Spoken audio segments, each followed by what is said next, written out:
पहिले तुम्ही बाईंचे उदक पिवन जियेल्यात गी वय मग अशेंत धरण कोळशेल्यांत कारण 100 वर्सां जियेल्लीं आत बाईंचें उदक आतां हर एकल्याच्या घरा बाईंचें उदक डायरेक्ट पियेनात आरवो एनवो केवो ती 3 सिलेंडरां घालून तांचे तावन पियेतात 40 वर्सां गोटाक फिल्टराचें उदक पिवन 40 मोरतेतात बाईंचें उदक पियेल्लीं 100 वर्सां जियेतात आनी पयलें तें गाण्याचें तेल मेळटालें कितलें रूस आसतालें न्ही पाडो मुतलें तातूंत येतालें वय पाड्याक बांदून तेल काडटाले बरें रूस जालें तें फिल्टर करताले हांगे आमी ना आतां double refined triple refined oil म्हूण तें तूं भाजून खाल्लें खंयच्या खंयच्या शिरेनी खंय खंय गट जावन उरता गे गोत्तू ना हार्ट अटॅक तें अटॅक पुरा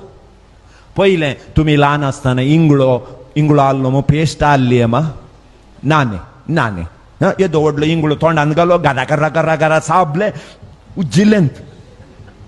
ಆತ ನಿಮ್ಮ ಪೇಸ್ಟಲ್ಲಿ ಉಪ್ಪು ಇದೆಯಾ ನಿಮ್ಮ ಪೇಸ್ಟಲ್ಲಿ ಕೊತ್ತಂಬರಿ ಇದೆಯಾ ನಿಮ್ಮ ಪೇಸ್ಟಲ್ಲಿ ಬೆಳ್ಳುಳ್ಳಿ ಇದೆಯಾ ನಿಮ್ಮ ಪೇಸ್ಟಲ್ಲಿ ಈರುಳ್ಳಿ ಇದೆಯಾ आणि थोडे दिसांनी येता ನಿಮ್ಮ ಬಾಯಿಯಲ್ಲಿ हल्लिदेया